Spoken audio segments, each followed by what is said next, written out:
menambah semangatnya bapak-bapak yang ada di Afani dalam mengikuti pengajian rutin bulanan ini. Adapun nanti susunan acaranya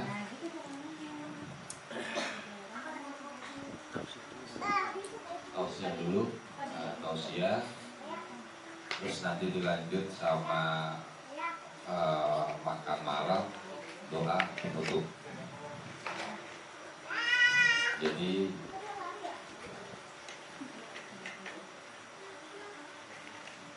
nanti tausiahnya kan disampaikan oleh Al-Muharram Kiai Haji Guru Bagus ya.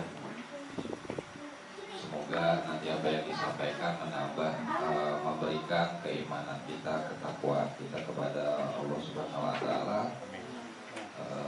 Semoga kedepannya kita lebih baik lagi, diberi kesehatan jasmani, rohani, dan dimudahkan dari segala urusannya. Mungkin untuk menyingkat waktu langsung aja ke Habib atas waktu dan tempat. Kami persilakan. Terima kasih.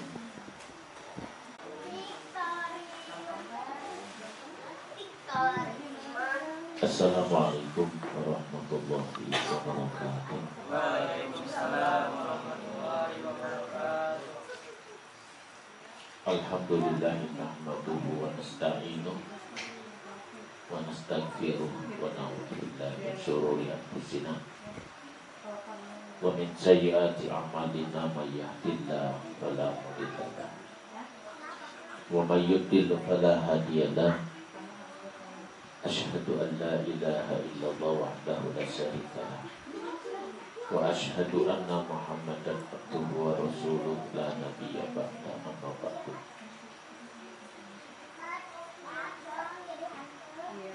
Yang terhormat Bapak Rahman dan keluarga, juga Bapak pembawa acara, Bapak Yudi, Bapak-bapak hadirin, para santri yang saya hormati.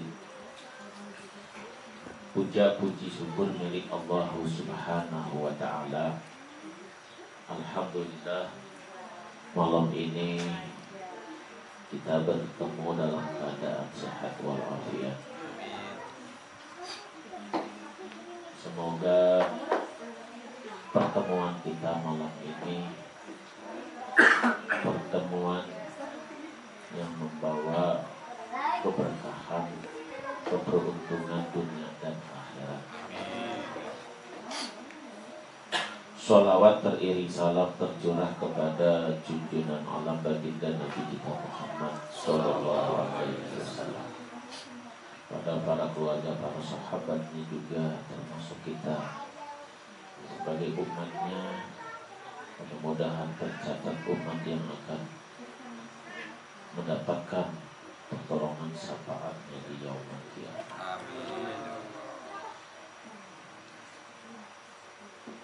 Sudah menjadi program kita. Saya ingin sebulan itu ada pergantian materinya.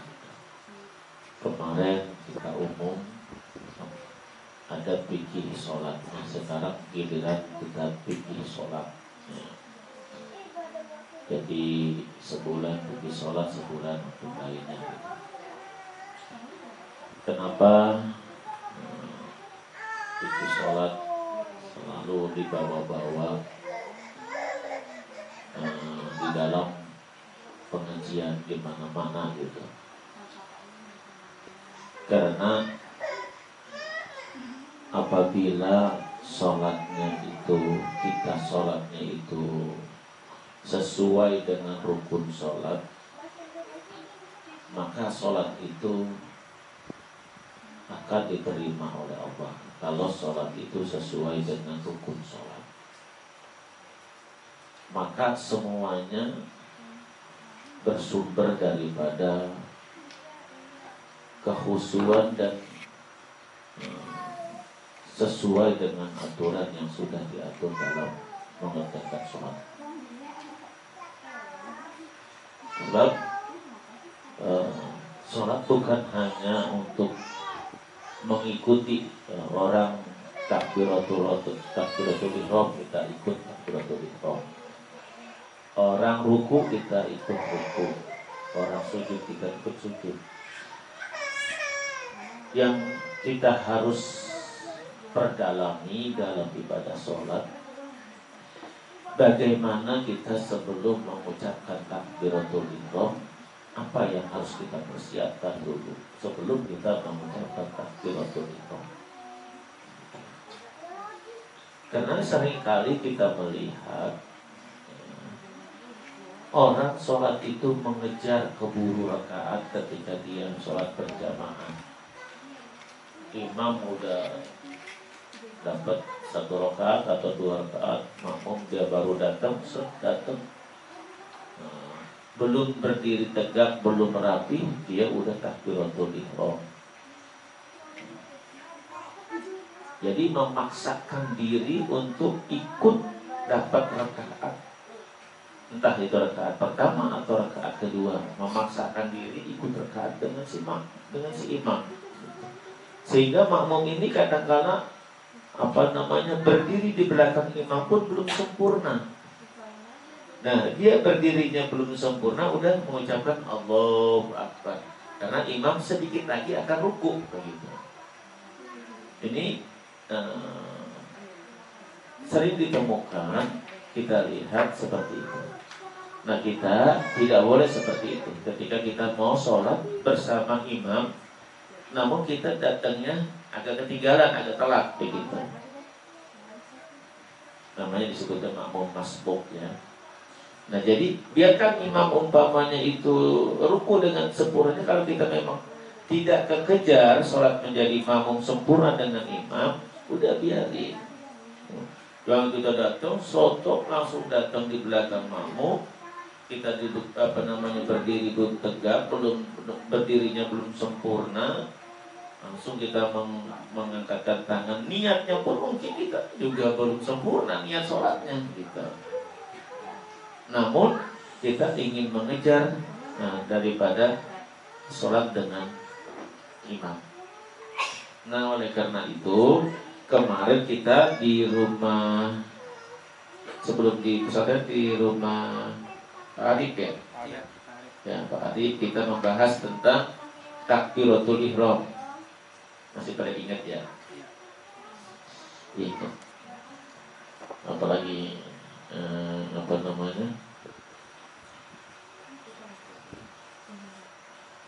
kita semuanya ini masih pada ingat. Nah, sekarang kita babnya berbeda dengan bab yang kemarin. Bab yang sekarang kita ingat sebentar dulu, kemarin takbiratul ihram itu tempat takbiratul ihram itu ada 4. Kita itu mengulang. Yang pertama takbiratul ihram ketika kita mengangkat tangan ketika kita membuka sholat. Sholli fardhu isya'i arba'a raka'atin mustaqbilan qiblati ada alillah ta'ala Allahu akbar. Sunat mengangkat kedua belah tangan. Ingat yang kemarin. Yang kedua ketika kita mau ruku, sunnah mengangkatkan kedua tangan. Ketiga, sunnah mengangkatkan tangan ketika bangun dari ruku. Iktidal. Ya. Keempat, sunnah mengangkatkan tangan ketika kita bangun daripada rakaat yang kedua, tahiyat awal. Nah, Bapak dan hadirin para santri, untuk mengingat pelajaran kita di pesantren, di pondok, maka malam ini kita akan membahas faslun surutus sujudi sab'atun ayas juda ala sab'ati a'dha'i. Bab ini, pasal ini akan menjelaskan syarat-syarat sujud. Kemarin letaknya, tempatnya mengangkatkan tangan sudah kita bahas. Sekarang bagaimana sujud? Nah, di dalam anggota badan kita ini ketika kita sujud, ada berapa anggota badan kita yang ikut sujud ketika kita sholat. Nih, kan kita nih ada kepala, ada tangan, ada lutut, ya, ada yang lainnya. Itu berapa yang ikut sujud ketika kita sholat? Nah, di sini dijelaskan sab'ata, ada 7 anggota badan. Ketika kita sujud, anggota badan yang 7 itu harus ikut sujud. Anggota badan itu yang 7. Yang pertama mana? Yang pertama, wa antakuna jabhatuhu maksubatan. Nah, anggota sujud yang 7 dijelaskan. Yang pertama, anggota sujud itu yang 7 ini menurut, ya, di sini dijelaskan oleh Ibnu Abbas, annahu qala Rasulullah sallallahu alaihi wasallam. Kata Ibnu Abbas, Rasulullah memerintahkan tentang sujud ala sab'ata azamin min jibah. 7 anggota badan yang ikut sujud. Yang pertama, minal jubhati. Apa jubha itu? Yang pertama itu ini jidat. Jidat itu bahasa Indonesia paling bagus. Apa namanya itu jidat? Kening. Jadi jarang ya kalau orang pacaran, aku cium jidatmu, jarang ya. Bang Asin ya, kali masih muda ini gitu. Ya, kening. Ada lagi namanya kalau orang kampung bilang apa tuh? Ini nih. Ada lagi batuk disebut. Itu bahasa mana tahu itu batuk. Nah, kening ini. Ini kening ini, jidat ini anggota sujud. Makanya ini harus kena sujud nih. Ini harus terbuka. Jabhatuhu maksupatan, jidatnya, keningnya ketika sujud harus terbuka. Jangan kalau pakai peci kita begitu tuh. Nah, kalau peci kita begini ketika kita sholat, kalau sujud kan berarti ini kehalangan. Apa namanya? Kening kita kehalangan nih, kehalangan peci. Kalau kita sujud begitu. Makanya jabhatuhu maksupatan, jidatnya, keningnya harus terbuka, diangkat ketika kita sholat tuh. Ini diangkat tuh. Supaya ini tidak menghalangi sujud kita. Satu tuh anggota sujud. Harus kena ini sujud. Ya. Yang kedua, ini dari dimakan itu. Ayo, makan. Kalau saya kan susah pada makan ini. Kalau Pak Yudi mah bisa, sama yang lain. Bang Asin, apalagi makan baik juga Bang Asin. Oh, Bang Asin emang no. Tuh, yang ke satu ya, jidat, anggota sujud. Yang kedua, wa antakuna jabatu maksubatan. Yang kedua, watahamilu biroksihi. Yang kedua, bukan yang ketiga itu. Yang kedua, yang ke satu jidat, yang kedua jidatnya dibuka. Tuh, wa antakuna jabatu maksubatan. Yang ketiga, anggota sujud, yang kedua anggota sujud itu. Yang kedua anggota sujud itu tangan kanan, telapak tangan kanan. Yang kedua, yang ketiga telapak tangan kaki kiri. Tangan kiri. Nah, ini telapak tangan. Ini anggota sujud ini. Jadi ketika kita sujud, telapak tangan kita harus ikut sujud, jangan dikepal tangan kita. Nah, ketika kita sujud jangan dikepal begitu, harus dibuka. Ini telapak tangan, perut telapak tangan harus kena. Telapak tangan kanan, telapak tangan kaki kiri, tangan kiri. Berarti 3 itu anggota sujud.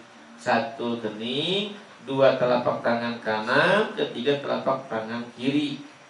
Itu anggota sujud. Yang keempat, ya, yang keempat anggota sujud itu mana yang keempat tadi? Yang keempat, dua lutut.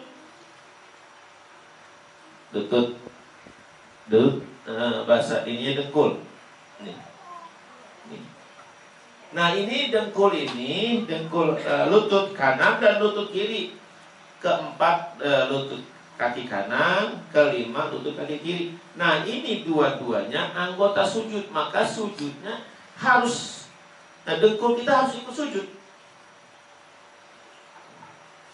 Jangan sampai nanti dengkul kanan ikut sujud, dengkul kiri diangkat satu. Siapa yang suka ngangkat kaki? Kalau kaki ngangkat satu apa itu? Ngeli kucing apa itu? Kucing. Ya. Jadi kita kalau sujud ini dengkul dua-duanya, lutut dua-duanya harus ikut sujud. Keempat dan kelima. Kan ada 7. Yang ke-6 dan yang ke-7 yaitu yang ke-6 dan yang ke-7 itu waruk batin waruk batani bibutunil asobir rijlaini. Yang ke-6 itu adalah ujung perut jari kaki, ujung perut kaki jari, jempol ya. Pokoknya dibawa salah satunya. Mau jempol, mau apa tuh. Ketika kita sujud itu jari kaki, jari kaki, jempol maupun yang lainnya itu ikut sujud. Jadi dia begini.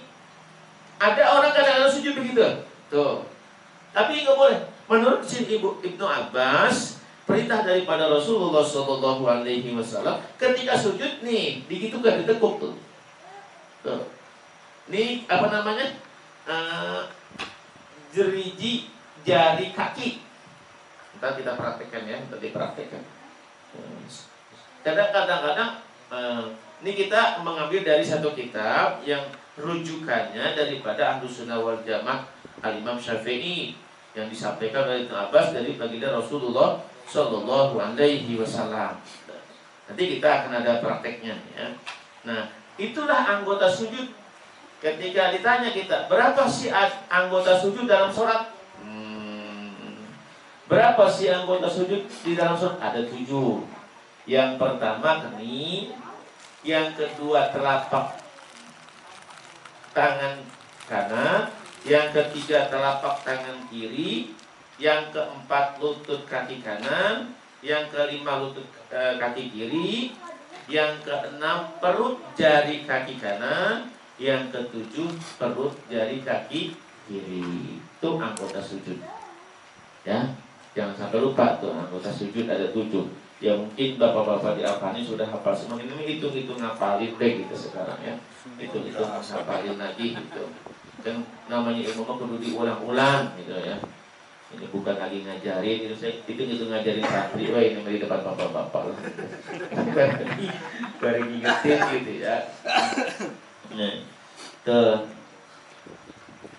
terus bapak sekalian, ketika kita sujud, makanya kan kadang-kadang ada orang yang keningnya sampai hitam banget tuh. Hitam di sini. Tapi saya punya guru di mana-mana nggak ada yang hitam keningnya itu, nggak tahu itu. Mungkin kalau sekarang mungkin lebih saking wusunya kali ya. Atau digosok-gosok kali supaya hitam. Nah, tapi saya menemukan para ahli, para ulama biasa-biasa aja gitu. Jarang yang hitam itu. Tapi banyak sekarang nggak tahu keluaran mana itu yang hitam itu. Nah, yang pertama tadi, yang kening harus terbuka. Awas. Kita mau pakai peci ke, mau pakai topi ke, mau pakai udeng-udeng ke, tetap ketika kita sholat harus terbuka. Nah, terus ketika kita sujud wa tahamalu bi ra'sihi, itu nih ketika kita sujud wa tahamalu bi ra'sihi, pala kita harus ditekan, diberatkan. Jangan ngambang gitu. Jangan ngambang. Ini harus ditekan. Jadi pakai tenaga gitu ya, pakai tenaga. Jangan sekedar ini nempel dengan sajadah. Jangan hanya sekedar nempel dengan tempat sujud, tapi watahammulu birosihi. Pala kita menekan. Ditekan. Dan ketika kita sujud, la yasjudu ala sayyid yataharraku biharakatihi. Tidak boleh kita goyang-goyang lagi sujud. Coba digeser.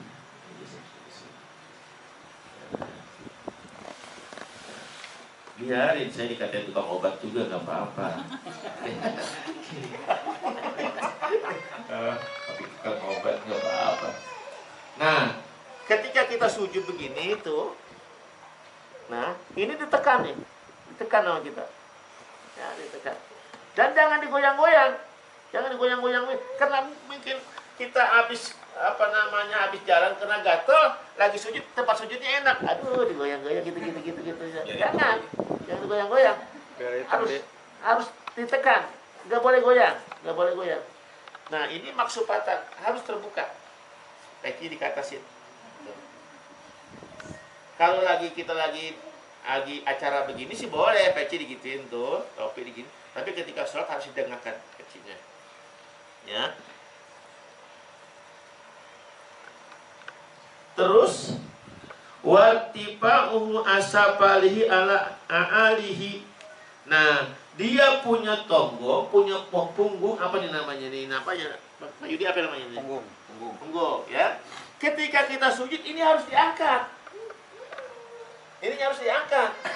Jadi ini sujud ke sini, ini irtifa'u ala asapalihi, tinggi-tinggi. Jadi jangan begitu. Tapi harus begini tuh. Tuh, ini diangkat ke atas.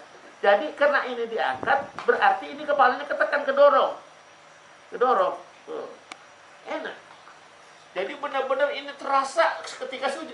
Kan kalau kita hanya sekedar nempel, nggak akan terasa. Tapi sujud tuh. Ini dorong. Asal palihi, diangkat ke atas. Beda kalau laki-laki kan ini terbuka sujud itu, laki-laki. Tapi kalau perempuan bukan begitu. Perempuan begini sujudnya. Tuh. Jadi ini buat nahan. Nahan apa? Ya itu dah. Ya nggak usah jelasinnya itu jadi ya. Banyak bocah soalnya. Banyak bocah orang ngerti. Iya, itu benar. Salah persepsi. Jadi kalau laki-laki ini dibuka ininya, dibuka sunnah. Kalau perempuan jangan dibuka, dia harus di bawah dada. Ini perempuan ini tangannya. Nah ini harus diangkat punggungnya setinggi-tingginya.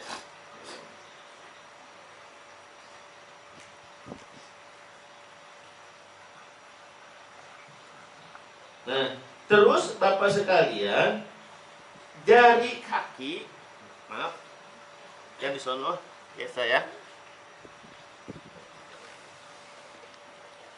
Nah tuh, lihat saya. Ini begini, nih.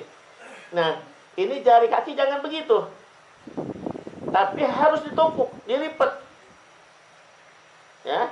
Tuh dilipat. Jadi yang ketika sujud, ada ya orang sujud begini tuh, nggak boleh begini. Ini perintah. Ya. Karena saya putar kemarin. Ya. Nah, nggak boleh sujud begini. Ini dia harus dilipat tuh, begini, ya, dilipat. Apakah satu atau semuanya bagus. Benar-benar harus tumanina. Jangan sujud gini. Subhana rabbiyal a'la wa bihamdi. Subhana rabbiyal a'la wa bihamdi. Subhana rabbiyal a'la wa bihamdi. Dinikmati sujud itu. Subhana rabbiyal a'la wa bihamdi. Jangan di hati, diucapkan. Ketika kita sujud diucapkan dengan lisan kita, terdengar seluruh anggota badan kita. Jadi jangan diem begitu, di hati nggak boleh, harus dibaca. Dibaca, terdengar oleh anggota badan kita. Subhanallah. Gitu. Harus terdengar. Jadi yang dengar itu siapa? Anggota badan kita. seperti kita baca Fatihah aja dalam sholat kan. Nah, baik sholat bangsa siri maupun sholat bangsa zahar. Zahar itu ras, maghrib, isya dan subuh. Ya, atau sholat bangsa siri, bahasa yang pelan. Itu harus Fatihah itu dibaca. Walaupun kita jadi makmum. Jadi makmum begini nih. Baca Fatihah. Fatihah diam, tapi di hati baca nggak bisa. Harus dibaca. Ini umik. Mulutnya bergerak. Baca Fatihah tuh bergerak, dan sampai suara Fatihah itu terdengar oleh seluruh anggota badan kita.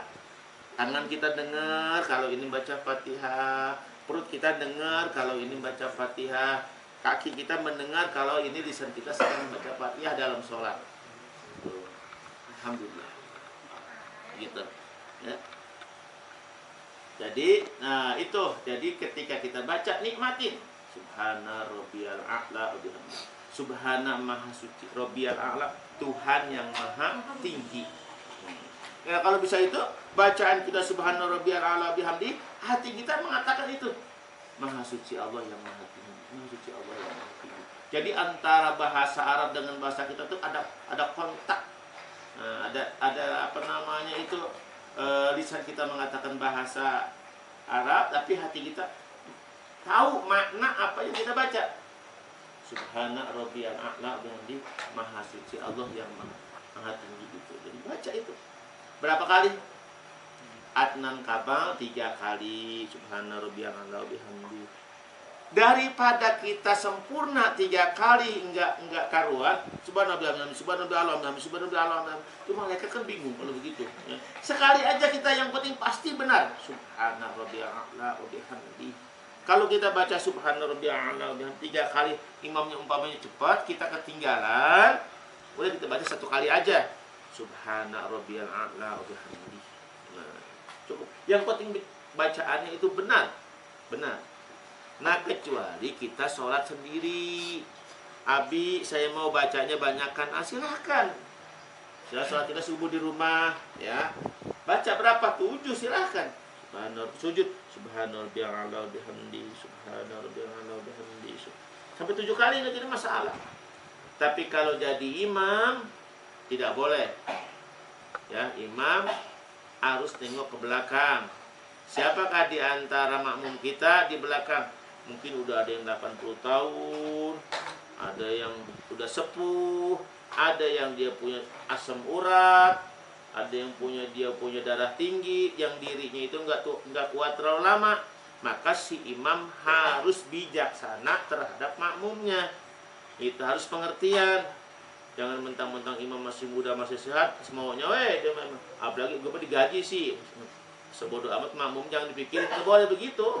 Nggak boleh begitu. Harus kita pertimbangkan bagaimana makmum kita di belakang. Ya, lebih bagus apa yang kita baca, lebih bagus kita dapat memahami maknanya walaupun tidak semua. Saya rasa gampang sih mengartikan daripada makna bacaan seperti tadi subhana rabbiyal a'la itu ya. Subhana maha suci, Rabbi Tuhan yang maha tinggi gitu. Tuhan yang maha tinggi masuk. Jadi ketika kita sujud nggak ada yang kita sucikan selain daripada Allah Subhanahu wa ta'ala. Kita sedang mensucikan Allah tuh lagi sujud, udah fokus kita kepada sujud kita. Nggak ada yang lebih tinggi selain daripada Allah. Nggak ada yang lebih suci kecuali Allah gitu ya. Maka kita sekarang lagi memurnikan, mensucikan Allah, sedang bersujud bahwa kita ini tidak punya apa-apa. Kita tidak punya kelebihan apa-apa. Kita tidak punya kekuatan apa-apa, ya. Kita tidak punya kekayaan apa-apa. Semuanya yang paling kaya, yang paling suci, yang paling tinggi, yang paling besar hanyalah Allah Subhanahu wa ta'ala. Makanya kita persembahkan tuh semuanya.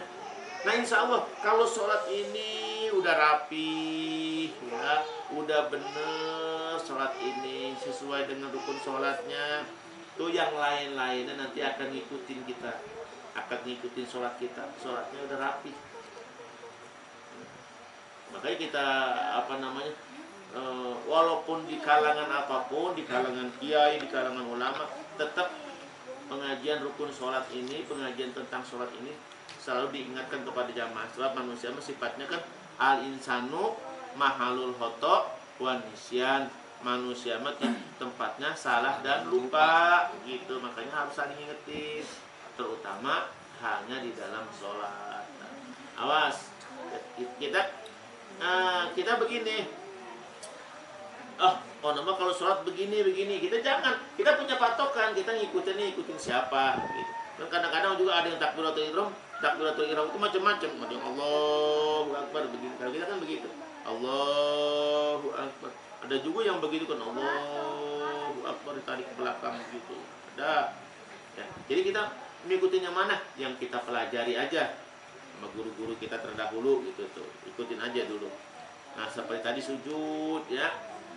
Sujud itu harus dinikmati. Benar-benar dinikmati. Dan tempat sujud itu harus enak. Di tempat sujudnya harus enak. Sebab tempat sujud juga akan terpengaruh, pengaruh. Kalau umpamanya tempat sujudnya kita sujudin ini bau umpamanya, apa kena bocor udah 15 bulan belum dijemur-jemur, ya kita sujud di situ, pasti kita bangun sujud bersin-bersin kita. Karena kotor ya. Ini dipastikan tempat sujud kita ini harus bersih. Makanya kalau kita itu kan banyak orang kadang-kadang kalau kemana-mana bawa sajadah yang kecil gitu ya. Walaupun ini udah ada sajadahnya, kita bawa sajadah yang kecil dikantongin, yang buat tempat sujud kita udah kita tahu steril, udah bagus lah gitu. Enak tuh. Kalau tempat sujudnya juga dia nggak terlalu keras, itu lebih enak lagi sujudnya. Enak. Jadi ketika kita sujud juga tangan kita tuh, ketika ini perut telapak tangan sujud, nah, ini jangan dibuka semua. Antara jari kelingking, jari manis, jari tengah, telunjuk ini jangan dibuka semua.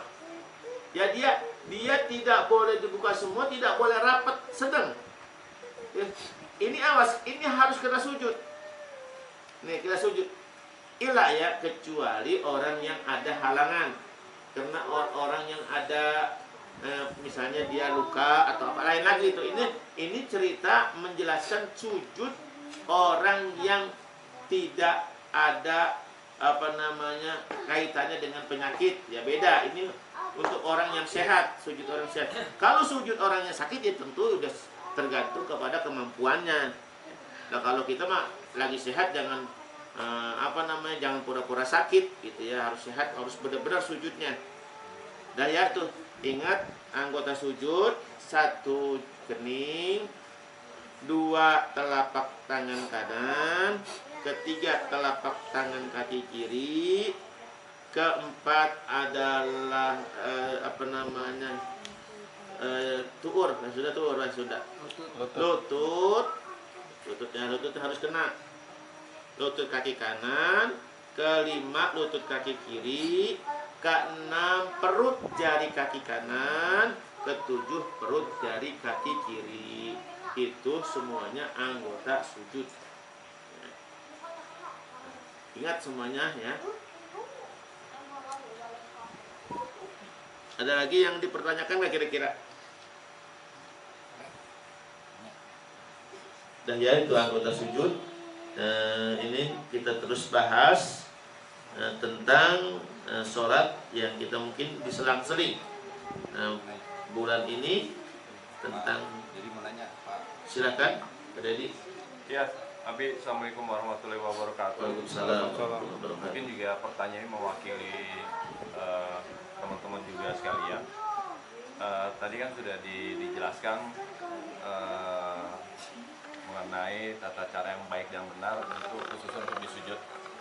Apabila salah satu itu tidak mengikuti tata cara yang baik benar, apakah sholat itu dinyatakan batal atau memang tidak sah atau gimana ya, Bi? Mohon pencerahan dari Abi. Iya. Satu dulu apa nanti ada lagi nanti digabung? Kayaknya 1 doang deh. Satu doang. Tapi udah mewakili. Kayak 1 dulu. Dari Pak Dedi ya. Apakah seandainya tadi sujud anggota sujud yang 7 tuh kita tidak laksanakan di dalam sujudnya ya, apakah sholatnya sah atau tidak? Iya. Itu kan Betul. pertanyaan singkatnya. Nah, sujud ini adalah rukun sholat. Sujud rukun sholat. Rukun sholat itu kan ada 17, salah satunya sujud. Kalau yang tadi yang 7 itu anggota sujud, ya. Sujud mah tadi begitu, Iya. ya. Tadi seperti telapak tangan, lutut, perut jari kaki, itu namanya anggota sujud. Bagaimana kalau dia tidak sempurna dalam sujudnya, salah satu anggota sholatnya sah? Sholatnya sah. Iya. Nah, seperti gini contohnya, sujud baca subhana rabbiyal a'la wa bihamdi, dan baca subhana rabbiyal a'la wa bihamdi itu bukan rukun sholat, ya. Nih. Jadi yang rukun sholatnya mah sujud aja. Seandainya, maaf, ini seandainya kita sujud begitu, tidak baca subhana rabbiyal a'la wa bihamdi, yang penting kita tumanina. Nah, begitu. Allahu Akbar. Nah, kita tuh nggak baca subhana rabbiyal a'la wa bihamdi enggak nih. Tapi kita langsung begitu udah tumanina kita bangun lagi. Allahu Akbar. Tidak baca subhana rabbiyal a'la, tetap sholat kita sah. Karena kenapa? Karena yang rukun sholat mah tadi sujudnya. Tapi oleh ulama di dalam sujud jangan dikosongkan. Baca oleh kita memuji mensucikan Allah, yaitu subhana rabbiyal a'la wa bihamdi. Ya, jadi seandainya kita umpamanya tadi tangan kita umpamanya tidak ikut sujud, nah, tidak termasuk batal sholat karena itu bukan rukun sholat. Untuk menyempurnakan sujud, kata Ibnu Abbas, lihat, shollu kama ra'aitus usolli minni, gitu ya. Sholatlah kamu seperti sholatnya aku, kata Rasulullah Sallallahu Alaihi Wasallam. Kata Ibnu Abbas, sholat Rasulullah ketika sujud itu. Ya. Tapi, sekali lagi tapi, kalau salah satu dari anggota sujud tadi tidak ikut dalam sujud, maka sholatnya tetap sah. Tetap sah, ya. Nah, tadi kan satu syarat tuh ini harus terbuka. Kalau ini harus terbuka. Kadang-kala ada orang yang rambut panjang, ketika dia sujud, ini digerakkan ikut apa namanya? Dibiak dulu. Dibiak. Apa dibiak itu kita? Begitu kan disingkirkan dulu gitu. Ya. Disingkirkan dulu. Padahal kita kan sebelum sholat kita udah paham. Kalau kita sujud nanti rambut kita kan akan ikut menghalangi. Kenapa kita tidak siapkan sebelum kita sholat? Nah, kan sebenarnya kita yang lalai gitu ya. Jadi ketika kita sujud harus begitu, ketika sujud harus begitu. Kenapa kita tidak siapkan? Apakah sapu tangan kita ikat ataukah karet kita ikat sini, bisa kan? Jangan sampai sujud ini terhalang dengan rambut dan lain sebagainya, gitu kan? Karena kalau rambut itu pasti turun lagi, kecuali pakai peci, kecuali pakai apa namanya, topi ya, topinya dibalik. Kan kadang-kadang topi dibalik tuh. Jadi yang depannya ditaruh di belakang supaya ketika sholat itu rambut tidak menghalangi. Seandainya Bapak dan hadirin sekalian, salah satu anggota sujud tadi tidak terbawa dalam sujud, tetap sah. Dalam sholat tetap sah. Tetapi menurut Ibnu Abbas, itulah kesempurnaan daripada sholat. Contoh lagi sekarang, Nabi, kita malam ini disediakan nasi untuk makan. Ada nasi, ada sambal, ada ikan asin, ada tempe. Apakah sah kalau saya makan nasi doang sama tempe, sambal yang saya nggak makan? Sah kan? Sah. Tapi untuk lebih sempurna, cobain semuanya. Makan semuanya untuk lebih sempurna. Apa yang dihidangkan oleh tuan rumah kita makan. Sambalnya kita makan, lalapnya kita makan, ikannya kita makan, nasinya kita makan. Lebih sempurna. Kalau kita mau ngambil salah satunya yang tadi disediakan oleh tuan rumah, kita nggak makan semua, sah kita makan.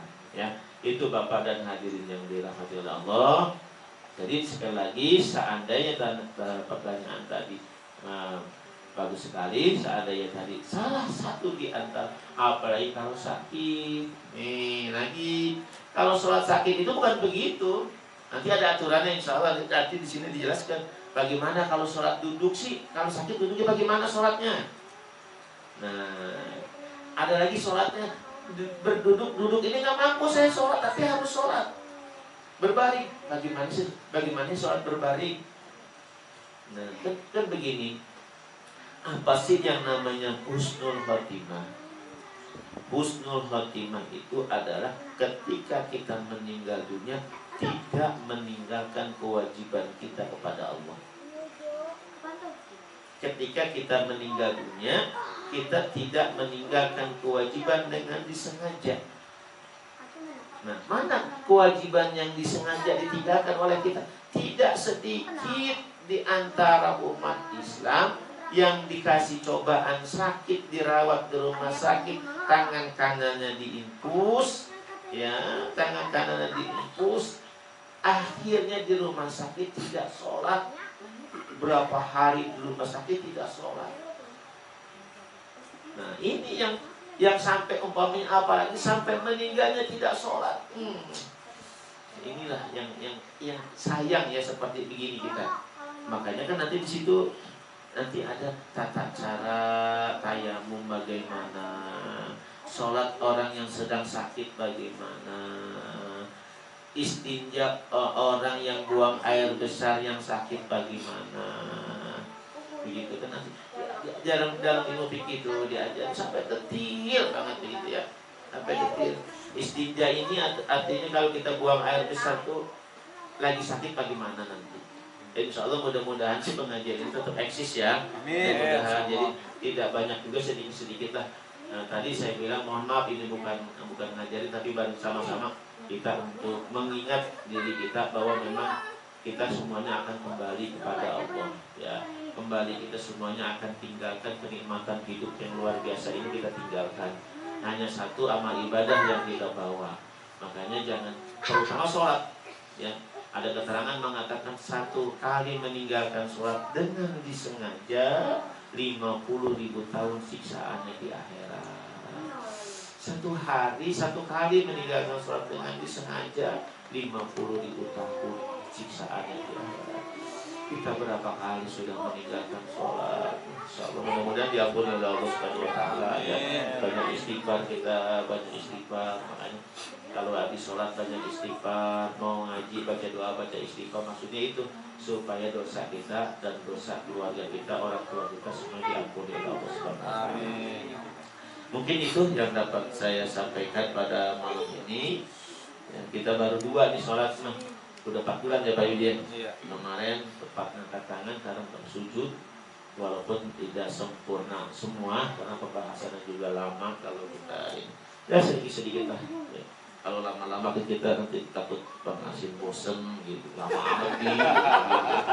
Protes mah kagak mau, di hati masih ngomong, kita harus gitu doang, kebaca dan jalan.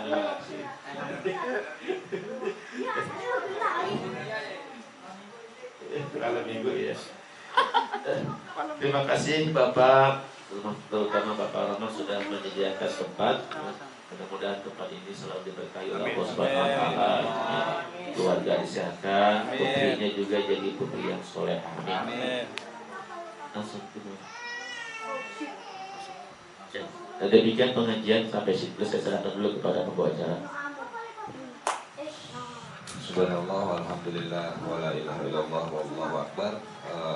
Semoga apa yang tadi disampaikan oleh Abi jadi bermanfaat bagi kita semua. Dan semoga kita selalu ingat rukun sholat. Semoga yang jarang sholat kayak saya, sholatnya lebih rajin lagi. dan semata-mata karena Allah. Dan terlebih bagi para santrinya Abi, apa yang sudah dibekali Abi itu mungkin nanti akan berguna di lingkungannya masing-masing. Begitu nanti pulang diminta sama warga untuk jadi imam atau semacamnya, jadi ilmu yang didapat itu betul-betul bisa terpakai nih, ya. Jadi para santrinya juga dapat pahala, terlebih Abi mendapatkan pahala yang berlipat-lipat karena ilmunya sudah dimanfaatkan dengan baik dan benar. Dulu saya ada pengalaman nih. Jadi dulu di pesantren ceritanya. Anak pesantren, Pak. Ini ceritanya di pesantren. Dulu itu setiap hari Jumat itu kan kalau pesantren itu kan libur ya. Jadi hari Kamisnya itu ada pelajaran mutolaah. Itu hafalan tuh mutolaah. Begitu besoknya utlah, libur hari Jumat, kan pada pulang nih biasanya kan gitu. Pada pulang, saya ikut nih sama temennya pulang ke rumahnya, ke kampungnya. Begitu sampai di rumahnya, pada sholat maghrib itu, teman saya itu diminta untuk mimpin sholat. Habis mimpin sholat, terus diminta sekalian doa. Kaget dia, karena belum siap.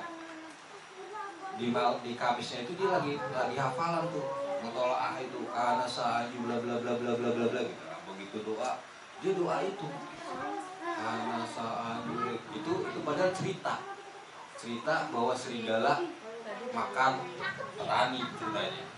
Karena orang-orang di kampung yang nggak tahu bahasa Arab, jadi main amin aja, amin ya Allah begitu.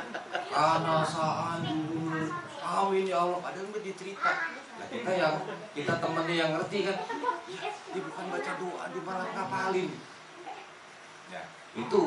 Jadi intinya apa yang diterapkan sama Abi mudah-mudahan masuk di otak, nanti bekalnya nih nanti di lingkungan.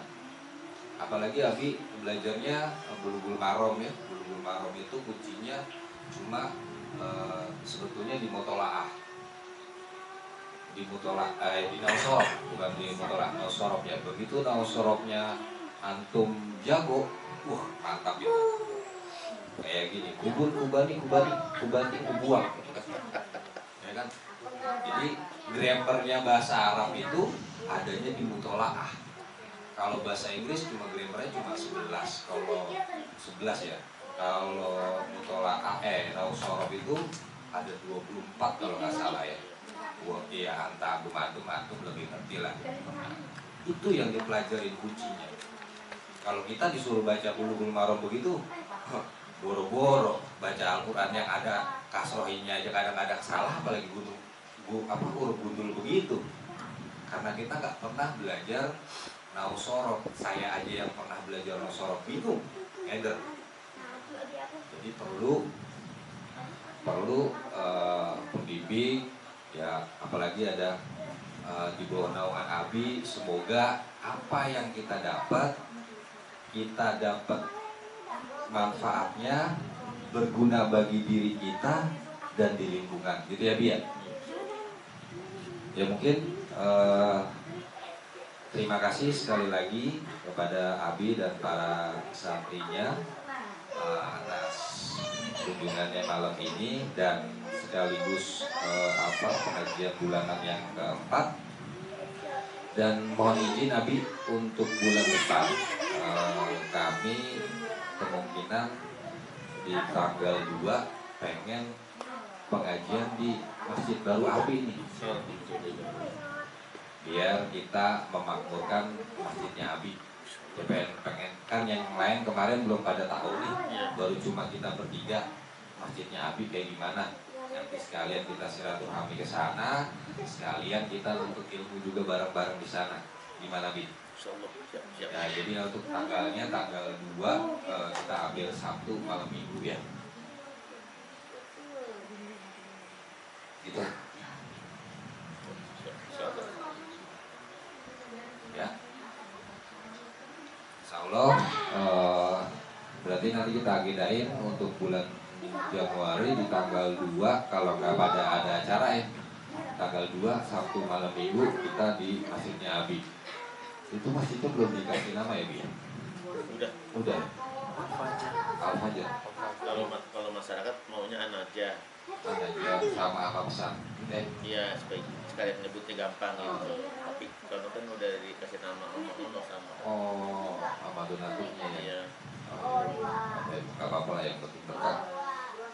Ya, demikian dari saya. Mohon maaf kalau ada kata-kata yang kurang berkenan, dan mohon maaf dari Sohibul Bait jika ada sesajian yang kurang menarik gitu. Mungkin besok lebih menarik lagi. Assalamualaikum warahmatullahi wabarakatuh.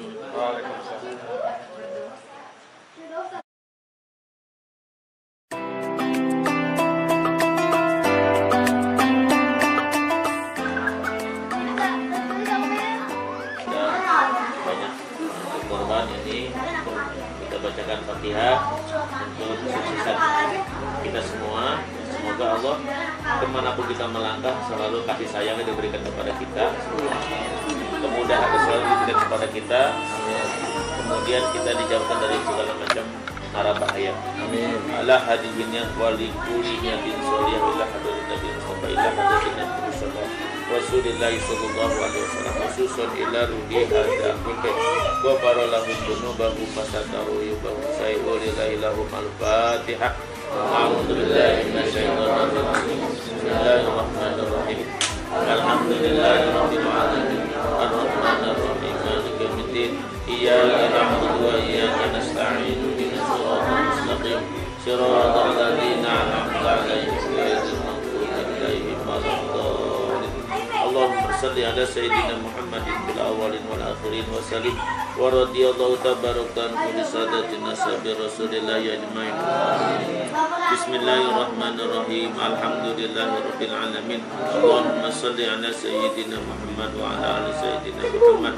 Allahumma inna nas'aluka salamatan 'alaina fid din wa 'afiyatan fi jasadina wa ziyadatan fil ilmina wa barakatan fi rizqina wa taubatan qabla al-maut wa rahmatan 'inda al-maut wa maghfiratan ba'da al-maut. Allahumma hawwin 'alaina fi syakaratil maut wa najatan minan nari wa laqatan darisat. Allahumma tawwil umurana wa sabbit aqdamana wa tahhir qulubana wa asil maqasidana. Allahumma ighfir lana ya ghafur. Allahumma arhamna ya rahim. Allahumma asrif anna wa tfa'na wal bala wal waba wa ta'una wa sadaida wa syarral anda wal qata wal fitan wa dhanbal haruba wa la yanfa'u gar. Rabbana atina fid dunya hasanah wa fil akhirati hasanah wa qina adzabannar wa adkhilna jannata mal abrari ajiju ya ghafar ya rabbal alamin walhamdulillahi rabbil alamin.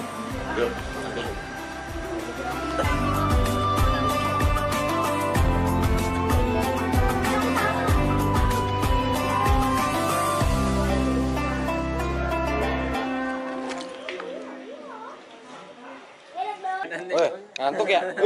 Ngantuk ya?